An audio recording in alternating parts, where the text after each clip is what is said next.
মোৰ ছাত্ৰ ছাত্ৰীসকল আজি মই নৱম মান শ্ৰেণীৰ এক্সাৰসাইজ নাম্বাৰ 1.5 ৰ কেইটামান কোৱেশ্চন আলোচনা কৰিম। প্ৰথমতে আমি যদি কিতাপখনত চাও 1 নম্বৰ কোৱেশ্চনটোত আছে তলৰ সংখ্যাবোৰ পৰিমেয় আৰু অপৰিমেয় হিচাপে শ্ৰেণী বিভক্ত কৰা। তাত কেইটামান নাম্বাৰ দিয়া আছে আৰু সেই নাম্বাৰ কেইটা পৰিমেয় নে অপৰিমেয় আমি কি কৰিব লাগে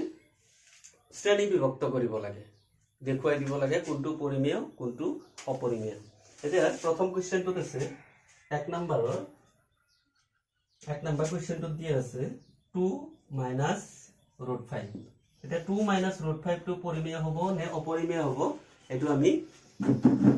ক'ব লাগে, উলিয়াব লাগে, নিৰ্ণয় কৰিব লাগে। এতিয়া চোৱা আমি ইয়াতে যদি সংখ্যাটো চাও 2 টো কি পৰিমেয় সংখ্যা, √5 টো কি সংখ্যা অপৰিমেয় সংখ্যা। তেতিয়াহলে যিকোনো এটা পৰিমেয় সংখ্যাৰ পৰা যদি আমি অপৰিমেয় সংখ্যা বাদ দিও তেতিয়াহলে সেই বিয়োগ ফলটো সদায় কি হ'ব অপৰিমেয় সংখ্যাই হ'ব। পুনৰাই মই কৈছো যদি কোনো পৰিমেয় সংখ্যা এটাৰ পৰা অপৰিমেয় সংখ্যা এটা বাদ দিয়া হয় যোগ কৰিলে পূৰণ কৰিলে একে কথা থাকিব। যদি কোনো পৰিমেয় সংখ্যাৰ পৰা অপৰিমেয় সংখ্যা এটা বাদ দিয়া হয় তেতিয়াহলে সেই বিয়োগ ফলটো কি হ'ব অপৰিমেয় সংখ্যাই হ'ব। তাৰ মানে therefore 2 - √5 অপৰিমেয়। এটা গল। এতিয়া হা 2 নম্বৰটোত কি দিয়া আছে আমাৰ যে 3 + √23 আৰু দিয়া আছে -√23। এটো দিয়া আছে এটো পৰিমেয় নে অপৰিমেয় আমি নিৰ্ণয় কৰিব লাগে। তেতিয়াহলে এটো যদি আমি অলপ সলভ কৰো 3 + √23 ব্ৰেকেটটো উঠাই দিম -√23। তেতিয়াহলে চোৱা +√23 আৰু -√23 কেনসেল থাকিব কি কেৱল মাত্ৰ 3। 3 কি এটা পৰিমেয় সংখ্যা। therefore 3 +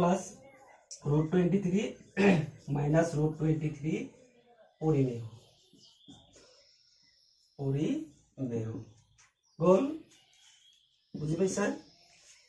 সলিউশন কৰি লওক, ক্যালকুলেশন কৰি লওক, ইজি কৰি লৈ আমি এনসাৰটো পালে কিমান 3 means 3/1 that means পৰিমেয় সংখ্যা বাস্তৱ সংখ্যা। এতিয়া চোৱা তাৰ পিছত নাম্বাৰ 3 দিয়া আছে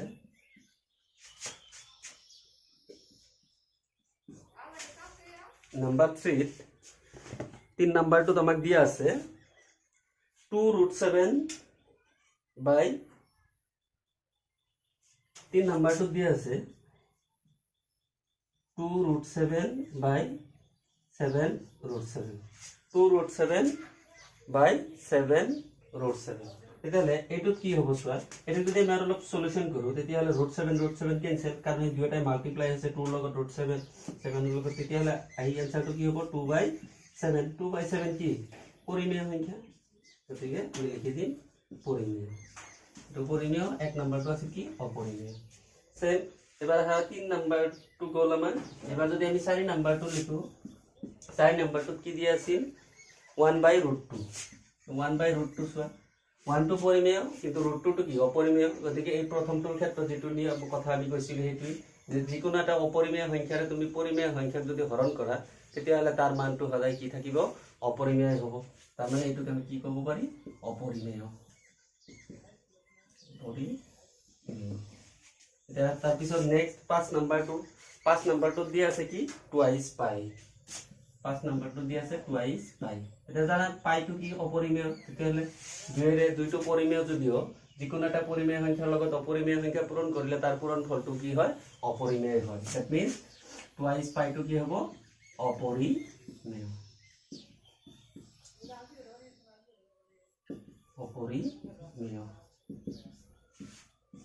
বুজি পাইছা এইখিনি পৰিমেয় অপৰিমেয়। এতিয়া তুমি যদি অলপ জটিল ক্যালকুলেশন টাইপ দিয়া থাকে তেতিয়াহলে হেতু আগতে সিম্পলিফাই কৰি লবা। সিম্পলিফাই কৰি লৈ তাৰ পিছত এনসাৰটোৰ লগত ৰিজাই চাবা। ওকে নেক্সট 2 নম্বৰত চোৱা যে তলৰ প্ৰতিটো ৰাশি সৰল কৰা। You have to simplify this. যিবিলাক আমাক প্ৰশ্নত দিয়া আছে সেইবিলাক কি কৰিব লাগে আমি সিম্পলিফাই কৰিব লাগে। গতিকে সিম্পলিফাই কৰাৰ কাৰণে আমি প্ৰশ্নখিনি আগতে লিখি লম, লিখি লৈ তাৰ পিছত তাৰ সলিউশনখিনি কৰিম কেনেকৈ কৰিব লাগে একেবাৰে সহজ। তাৰ কাৰণে তোমালোকে কেইটামান অলপ সূত্ৰৰ বিষয়ে জ্ঞান থাকিলে বেছি ভাল। সূত্ৰ কেইটা কি যে a b c d যদি যিকোনো চাৰিটা বাস্তৱ সংখ্যা হয় a b সি আৰু ডি যদি যিকোনো চাৰিটা বাস্তৱ সংখ্যা হয় তেতিয়া হলে কি সূত্ৰবিলাক হ'ব সাপোজ ধৰি ললো কি এ বি সি ডি চাৰিটা বাস্তৱ সংখ্যা এ বি সি ডি চাৰিটা বাস্তৱ সংখ্যা এই চাৰিটা বাস্তৱ সংখ্যাৰ ক্ষেত্ৰত কি হ'ব root over a b is equal to আমি লিখিব পাৰি এক নম্বৰ দি লিখো এইটো ৰুট ওভাৰ এ বি যদি থাকে এটোক আমি ভাঙি ৰুট ওভাৰ এ পূৰণ ৰুট ওভাৰ বি লিখিব পাৰি নেক্সট দুই নম্বৰটো যদি এনেকুৱা থাকে ৰুট ওভাৰ এ বাই বি তেতিয়াহলে এটোক আমি লিখিব পাৰি ৰুট ওভাৰ এ ডিভাইডেড বাই ৰুট ওভাৰ বি লিখিব পাৰি সিমিলাৰলি 3 নম্বৰত যদি আমি কওঁ তেতিয়াহলে সাপোজ ধৰা এনেকুৱা থাকে root over A plus root over B আৰু থাকে root over A plus root over B তেতিয়াহলে এনেকুৱা যদি থাকে root over A plus root over B root over A plus root over B দুইটাতে যদি প্লাস সেম থাকে তেতিয়াহলে আমি কি লিখিম এটো এ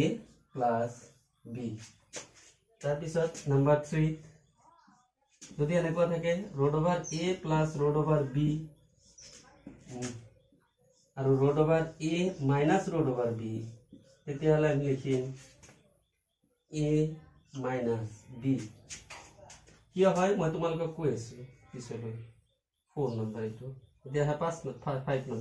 5 নম্বৰত কি যদি এনেকুৱা থাকে root over A plus B আৰু root over A plus B কিতাপত তোমালোকে এইটো দিয়া নাই এ টু দিয়া আছে এ ৰুট ওভাৰ দিয়া নাছিল গতিকে মই বি দিছো একে কথা হ'ব root over A plus B root over A plus B যদি একে থাকে তেতিয়াহলে কি হ'ব এ প্লাস বি স্কয়ার যদি এনেকুৱা থাকে 6 নম্বৰত যদি এনেকুৱা থাকে root over A plus B আৰু ৰুট ওভাৰ এ মাইনাস বি তেতিয়াহলে কি হ'ব এ মাইনাস বি স্কয়ার তাৰ পিছত 7 নম্বৰত যদি এনেকুৱা থাকে ধৰা এ plus root B A plus root B তেতিয়াহলে কি হ'ব এ স্কয়াৰ প্লাস বি তাৰ পিছত 8 নম্বৰত লিখিলো মই 8 নম্বৰত ধৰা সাপোজ এনেকুৱা আছে এ plus root B A minus root B তেতিয়াহলে হ'ব এ স্কয়াৰ মাইনাস বি ওকে এই সূত্ৰকেইটা যদি আমি এনেকুৱা সূত্ৰবিলাক যদি আমাৰ জানা থাকে তেতিয়াহলে আমি কি কৰিব পাৰি অতি সহজতে আমি যিকোনো এটা এনেকুৱা বাস্তৱ সংখ্যাৰ ক্যালকুলেশনটো আমি অনায়াসে সমাধান কৰিব পাৰি এই সূত্ৰবিলাকৰ সহায়ত বেছি ইজি হয় গতিকে আৰু এটা আমি পাইছিলো কি ধৰা সাপোজ এনেকুৱা থাকে a plus root b whole square তেতিয়াহলে কি হ'ব মনত পেলোৱাচোন a plus b whole square মানে কি আছিল a square plus 2ab plus b square তেতিয়াহলে ইয়াতে কি হ'ব a plus 2a root over b plus b square মানে a স্কয়াৰ প্লাস কি হ'ব মই তোমালোকক দেখুৱাই আছো এটা আমি কি লিখিব পাৰি সৰি এটা আমি কেনেকৈ লিখিব পাৰি a স্কয়াৰ যে হয় এটোৰ সূত্ৰটো আছিল গতিকে হেটোৰ ঠাইত আমি কিয় a টু কি হ'ল হেটো আমি তোমালোকক কৈ আছো এতিয়া সিম্পলিফাই কৰি দেখুৱাই দিছো বাকি গটে এটা সূত্ৰৰ ক্ষেত্ৰত নেদেখুৱা এই সূত্ৰটো কিয় এনেকুৱা হয় সেইখিনি ক্ষেত্ৰত জাস্ট তোমালোকক মই দেখুৱাম সূত্ৰটো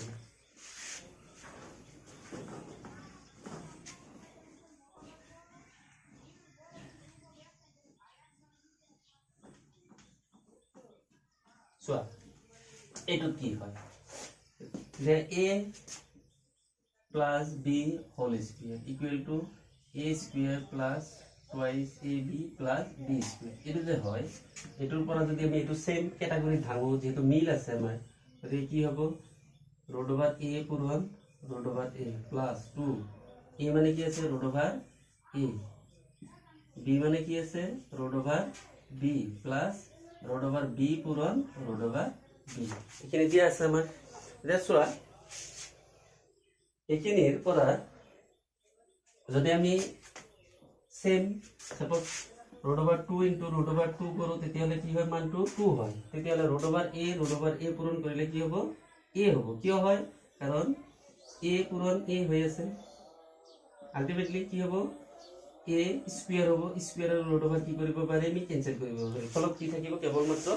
এ হে থাকিব। গতিকে এটা চোৱা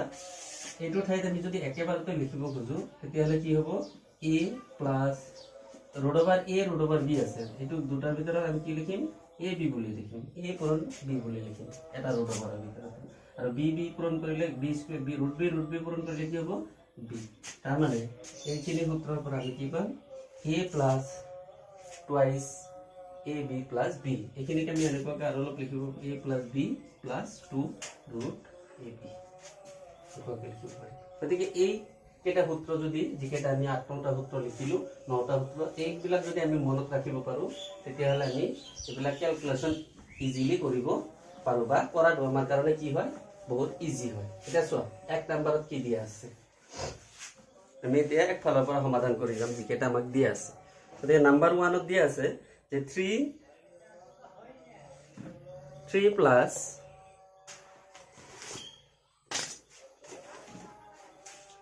2 নম্বৰত দিয়া আছে 2 নম্বৰৰ 1 নম্বৰটো দিয়া আছে 3 প্লাস ৰুট 3 আৰু কি আছে 2 প্লাস ৰুট 3। এটো কি কৰিব লাগে আমি সিম্পলিফাই কৰিব লাগে, সৰল কৰিব লাগে। তেতিয়াহলে সৰল কৰিব লাগিলে আমি কি কৰিম 3 প্লাস ৰুট 3 2 প্লাস ৰুট 3, সচোন ইয়াতে এ মিল নাই, বি টো কেৱল মিল আছে, গতিকে এটোক আমি কি কৰিব লাগিব সিধাসলি পূৰণ কৰিব লাগিব, যেনেকুৱাকে আমি পূৰণ কৰো। তেতিয়াহলে ইয়াতে কি হ'ব 3 প্লাস 3 into 2, প্ৰথমতে এইটোৰ লগত এইটো পূৰণ হ'ব, তেতিয়াহলে 3 ৰ লগত 2 পূৰণ কৰিলে কি হ'ব, মই একেবাৰে এটা অলপ বহলকে কৰো তাৰ পিছৰ বিলাক শৰ্টকে কৰি যাম। গতিকে 3 into 2 কৰিলো, তাৰপিছত ইয়াতে প্লাস আছে ইয়াতে প্লাস, প্লাসে প্লাসে কি হ'ব plus 3 into root 3 3 into root 3, পূৰণ চিহ্ন দিব দৰকাৰ নাই, তাতে এনে পূৰণ বুজায়। এবাৰে এইটোৰ কাম গ'ল, এতিয়া আমি কি কৰিম প্লাস ৰুট 3 ৰে এইখিনি পূৰণ কৰিম। গতিকে প্লাস ৰুট 3 into 2, গতিকে প্লাস আছে ইয়াতো প্লাস, প্লাসে প্লাসে প্লাস, তেতিয়াহলে বাস্তৱ সংখ্যাটো আমি আগত বহাম, গতিকে 2 ৰুট 3, এবাৰ এইটোৰ লগত এইটো পূৰণ প্লাসে প্লাসে plus root 3 into root 3 root 3 into root 3, তেতিয়াহলে এইটো কি হ'ব 3 2 যা 6 প্লাস 3 ৰুট 3 প্লাস 2 ৰুট 3, এটোতো আমি ক্যালকুলেশন পূৰণ কৰিব নোৱাৰিম সিম্পলিফাই ইয়াতে, গতিকে প্লাস ৰুট 3 পূৰণ কৰিলে কি হয় 3, ৰুট 3 পূৰণ কৰিলে কি হ'ব 3, গতিকে আলটিমেটলি কি হ'ব আমাৰ 6 আৰু 3 দুটা যদি যোগ কৰি দিও তেতিয়াহলে কি হ'ব 9 প্লাস 3 ৰুট 3 প্লাস 2 ৰুট 3, এসে এইখিনি আমাৰ সমান সিম্পলিফাই কৰিব লাগিব কাম। গতিকে 6 আৰু 3 দুটা যেটো বাস্তৱ সংখ্যা সেই দুটা আমি যোগ কৰি দিলো 6 plus 3 9 plus root 3 root 3 plus 2 root 3। এতিয়া 2 নম্বৰটো চোৱাচোন কি আছে, 2 নম্বৰটো আমাক দি আছে 3 plus ৰুট 3 আৰু 3 minus ৰুট 3, এটা সূত্ৰটো তুমি মনত পেলোৱাচোন a plus b a minus b, এই সূত্ৰটো কৈছে তেতিয়াহলে a plus b সেই সূত্ৰৰ মতে যদি এইটো পৰে a plus root b a minus root b, এটো হলে কি হয় a square minus b হয়, তেতিয়াহলে a square a মানে 3 square minus b মানে কিমান 3, গতিকে 3 square means sorry b মানে কিমান 3, গতিকে 3 square means 9 minus 3 is equal to 6, এইখিনি সিম্পলিফাই কৰা হৈ গ'ল। বুঝছে এতিয়া নেক্সট 3 নম্বৰটো চাও,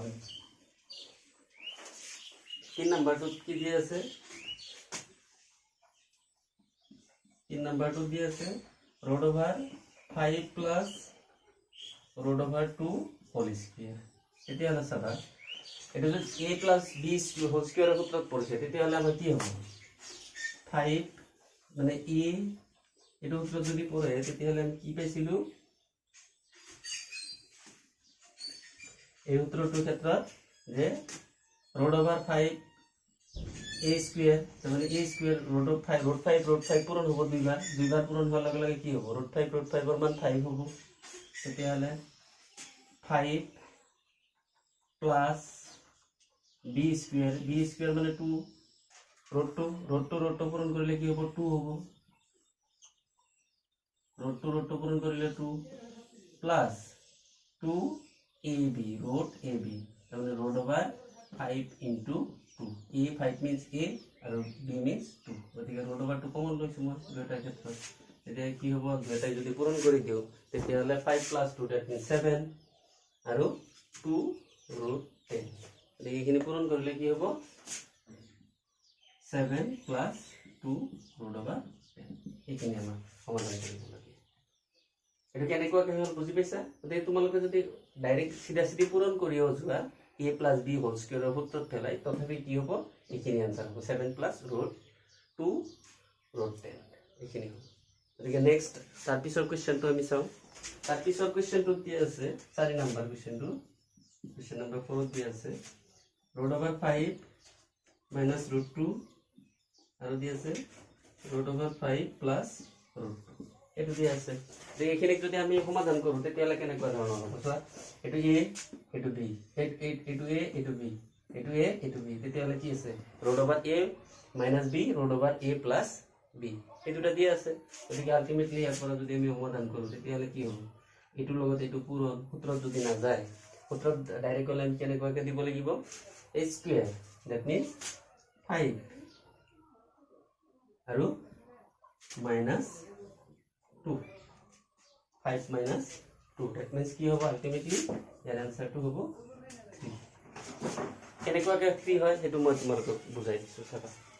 এটা যদি আমি সিধা পূৰণ কৰো কেনেকৈ 3 হয় চাবাচোন root over 5 তেতিয়ালে 5 হ'ব তাৰ পিছত root over 5 plus root over 2 তেতিয়ালে ইয়াতো প্লাস আছে ইয়াতো প্লাস প্লাস 5 তেতিয়ালে root over 10 তাৰ পিছত ইয়াতে প্লাস ইয়াতে মাইনাস মানে প্লাস মাইনাসের মাইনাস root 2 root 5 তাহলে root over 10 ইয়াতে root over ইয়াতে প্লাস ইয়াতে মাইনাস প্লাস মাইনাসের minus root over 2 that means 2 ultimately কি হবে 5 minus 2 that means 3 root over 10 plus root over 10 plus minus 2 এটা কি হবে plus root over 10 minus root over 10 দুটা ক্যান্সেল ultimately থাকিব কি 5 minus 2 that means okay এটা নেক্সট কোশ্চেন হলো নেক্সট কোশ্চেন তো আমাৰ হ'ব 5 নম্বৰ কোশ্চেন 5 নম্বৰ কোশ্চেনটো কি কৈছে চাবা 5 নম্বৰ কোশ্চেনটো কৈছে যে 3 root 5 minus 4 root 3 square এটো কি হ'ব গতিকে মই এখিনি মুছি লৈছো তোমালোকে ভিডিওখন পজ কৰি লৈ তাৰ পিছত লিখিবা চাবাছো এটো কি কৈছে 5 নম্বৰটো 3 root 5 minus 4 root 3 whole square এতিয়ালে এটো a plus b whole square সূত্ৰত পৰিছে কিন্তু a মানে ইয়াতে কি 3 নহয় 5 root 5 নহয় কিন্তু গোটেইখিনি মিলি a 3 root 5 আৰু এইখিনি মানে হল b 4 root 3 এইখিনি এতিয়া গোটেইখিনি মিলি আমি ভাঙি দিব লাগিব সূত্ৰত গতিকে এবাৰতে যদি ভাঙিব নোৱাৰা অলপ প্ৰবলেম যদি হয় ফাৰ্ষ্টত অলপ প্ৰথমতে অলপ হয়তো প্ৰবলেম হ'ব পাৰে কিন্তু পিছলৈকে কি কৰিব একেবাৰে সহজ হ'ব এটা চাবা আমি যদি কৰো তেতিয়ালে কি কৰিম ডাইৰেক্ট a স্কয়াৰ কৰি দিম a স্কয়াৰ কৰিলে 3 ওপৰত যেটো root over নাই গতিকে 3 টো স্কয়াৰ হ'ব কিন্তু root 5 দুটা পূৰণ কৰি দিয়া স্কয়াৰ কৰি দিয়া পূৰণ কৰি দিয়া মানে আলটিমেটলি স্কয়াৰ আৰু root টো কটা যাব কাৰণ কি থাকিব 5 এ থাকিব গতিকে এইখিনি যদি আমি সমাধান কৰো তেতিয়ালে a স্কয়াৰ তাৰ মানে এটো double a square 3 root 5 square তাৰ মানে কি 3 square into root over 5 ultimately কি হ'ব 5 হ'ব হয়নে তাৰ পিছত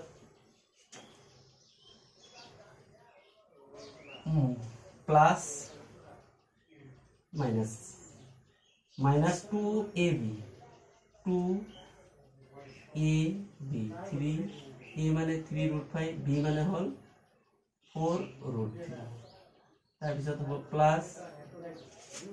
দেখো এইখিনি যদি আমি কৰো তেতিয়ালে 4 স্কয়াৰ হ'ব কিন্তু root 3 পূৰণ কৰি দিলে কি হ'ব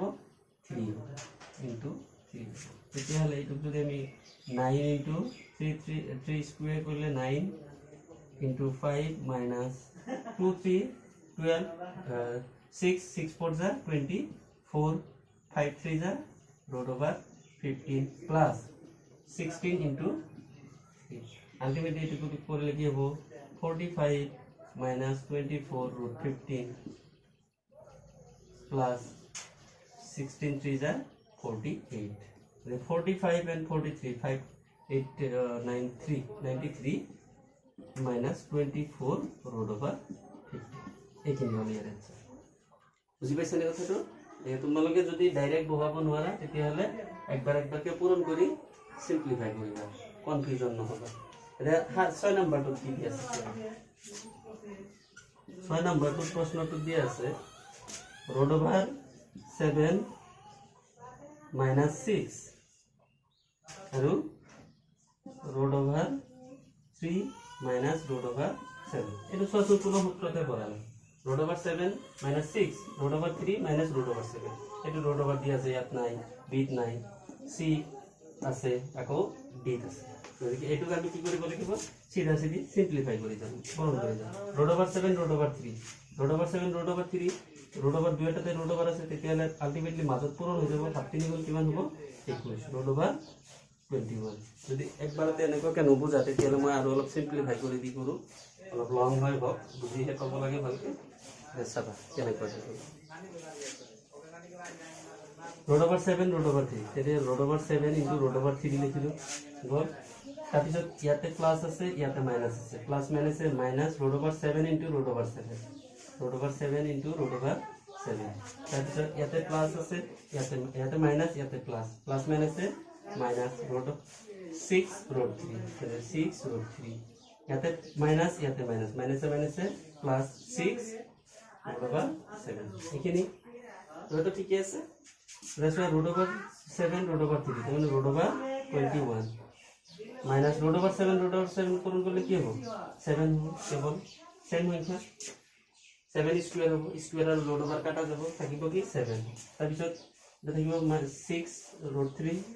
এটা হবে প্লাস 6 root over 7 এসো